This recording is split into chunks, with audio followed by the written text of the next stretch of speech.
Good afternoon, Enid. It's April 19th, 2021, and here's another city update with your host, Derrick Silas, and today with Assistant City Manager, Scott Morris. Welcome to the show. Glad to be on the show. It is a gorgeous day today. Yes, it is. Maybe some snow tomorrow. We'll see. Gosh, yeah. Let's get into our update. The fire department is doing their annual fire hydrant flow testing. You want to talk about that? Yes, this is something that's necessary to make sure that we've got adequate fire flow all across town. And one of the reasons that we put this out is just so that people are aware, not only for just to see that the hydrants are flowing into the street, but also if there is testing done in your area, you may want to consider holding off on your laundry days for a few days. Another reason we put this out is as we do these testings, sometimes you'll notice your water is a little discolored for just a few hours after the test until the sediment has gone through. And it's really just has to do with all of the pipes.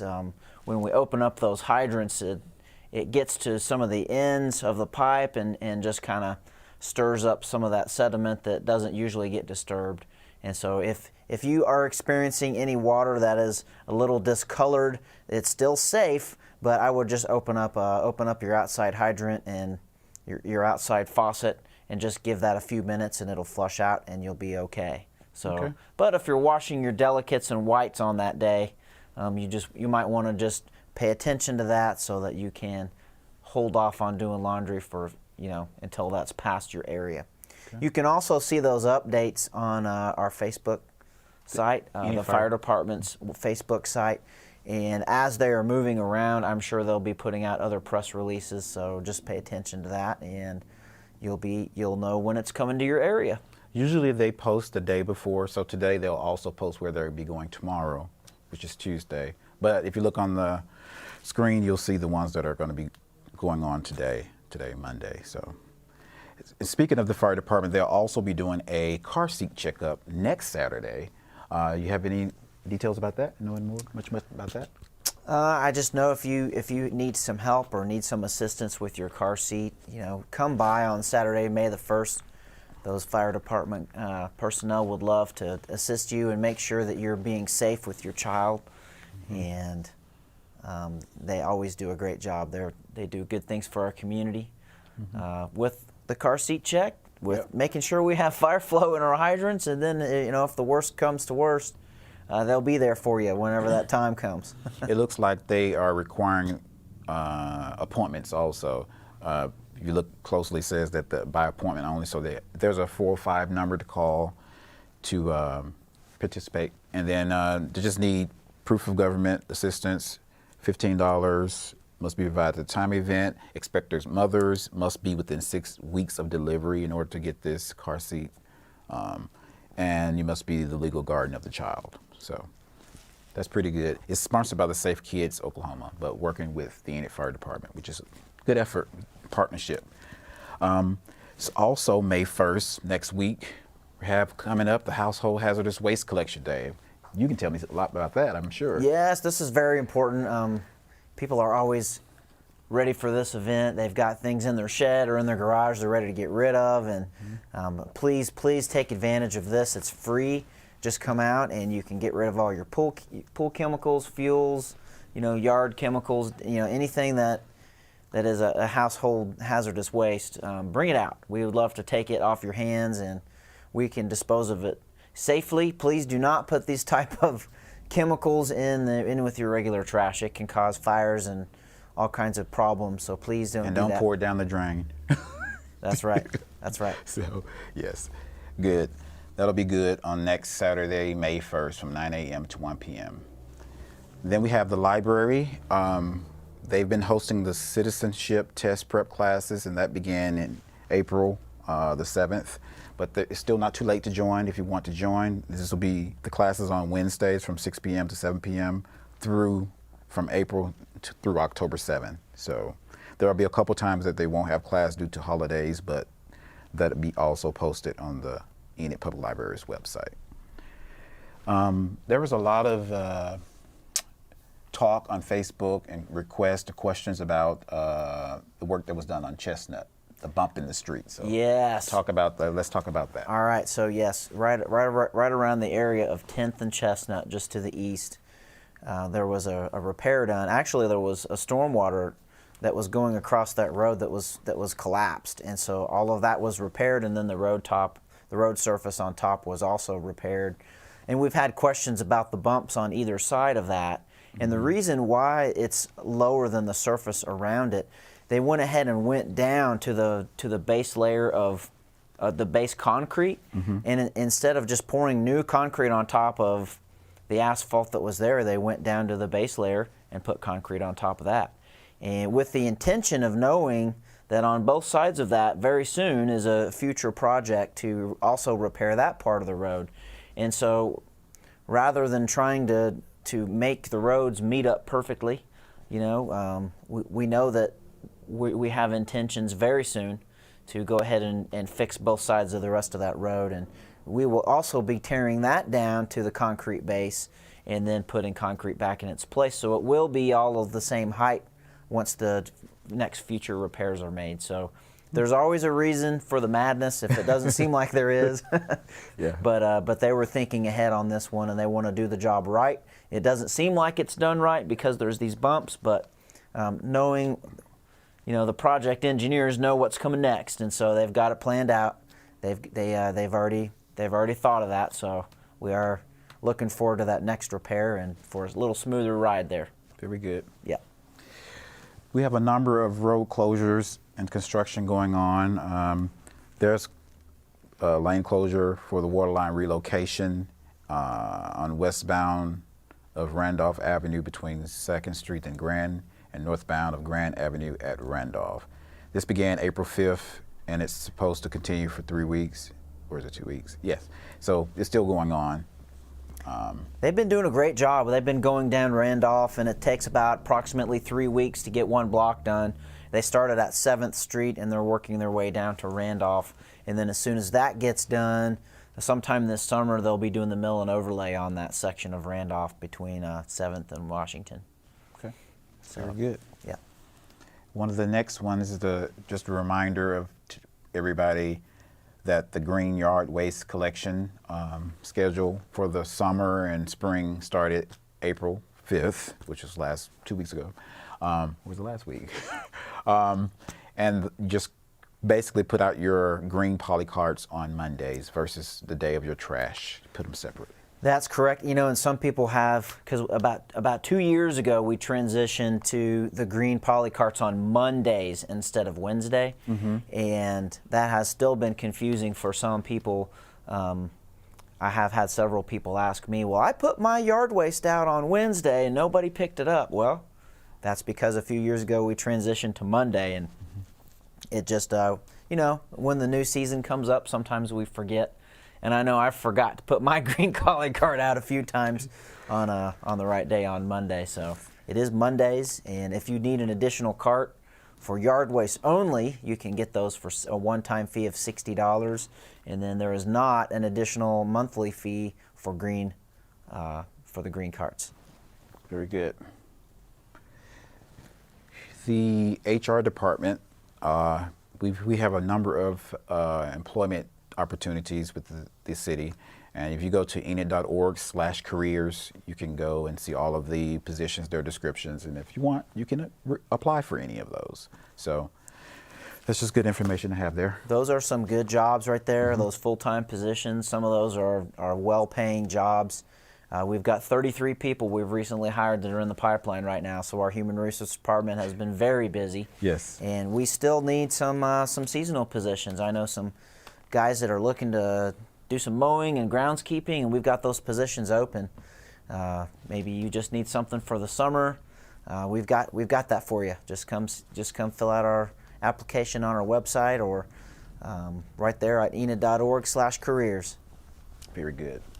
There are a number of departments. Of course, we have around 32 departments in the city of Enid, but I'm going to highlight a few things that our public works and public utilities departments have been doing in the last week. As you can see, the stormwater and roadway maintenance crews were putting out a sign on Van Buren and the park. Well, actually, they were weeding around the signs. And then the park and recreation. Here they are replacing ball field lights at Crossland Park for the baseball fields.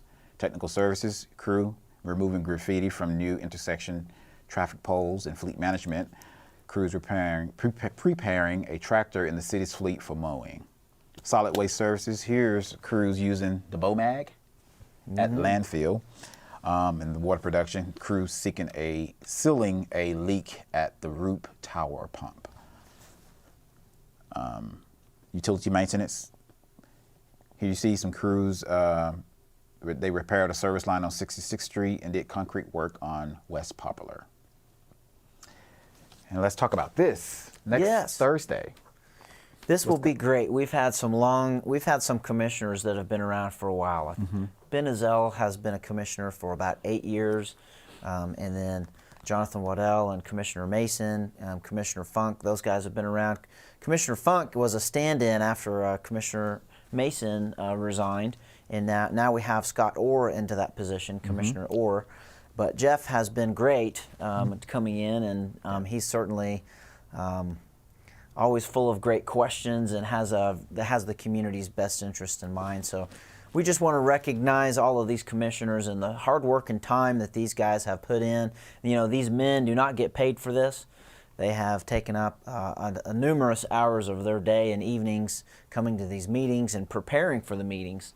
And not only that, but just about all of these men were involved in other committees, you know, that met, like MAPC or arts or, you know, different type of committees that we have. And congratulations on your service. What a commitment that you've given towards this community, and we just want to honor you as a farewell parting gift. So come by April 29th, 5:30 to 7:30, and we're looking forward to having that little reception and ceremony for those guys.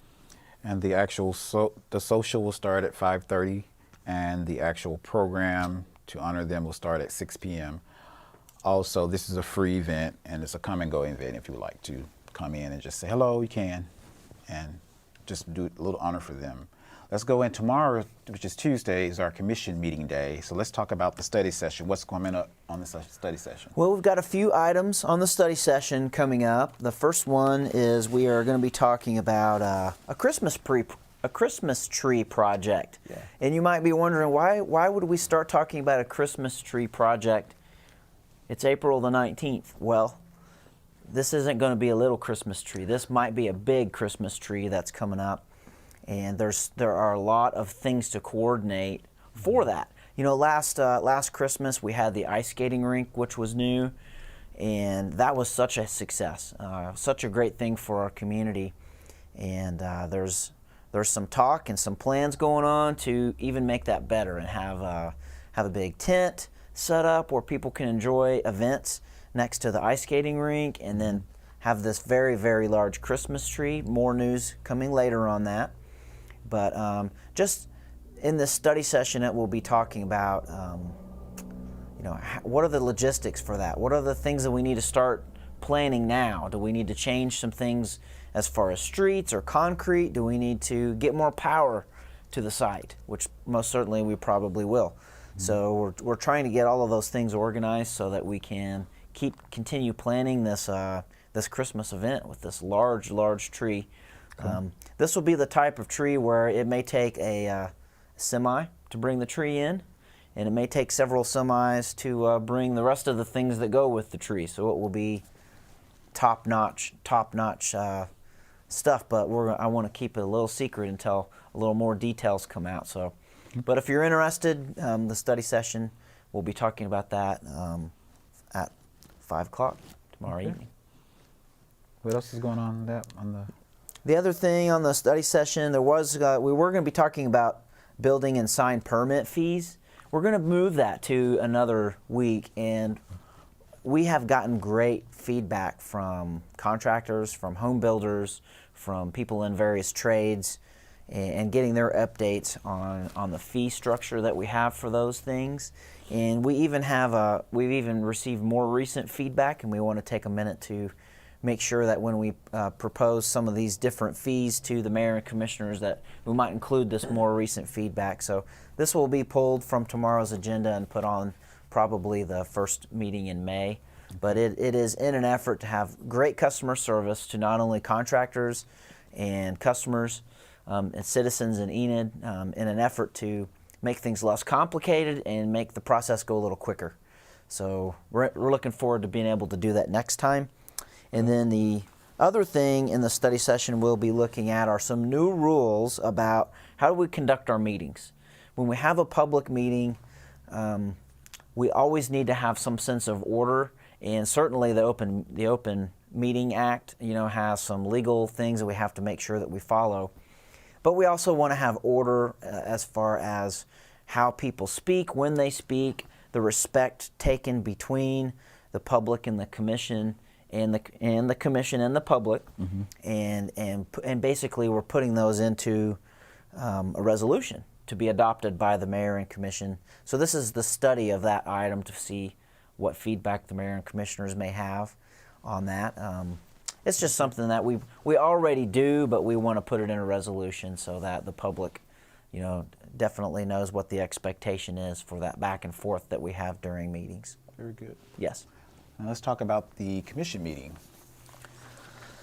Yes, the meeting coming up tomorrow night. There will be a public hearing for CDBG. That committee has met and allocated. They have a recommended list of funding for the $469,150 that's been given to the city of Enid through HUD, and we administer those funds. And people had their chance to turn in applications. They've had their chance to talk to this committee about why their project is important. And now the committee has met and discussed how much funding each of those groups should get. And so this is the hearing basically where we will put out that list of here's how much is allocated for each person that requested funding. And it'll be another hearing before it comes to the next meeting, and then the mayor and commissioners will vote, and that will be what we do going forward. Okay, very good.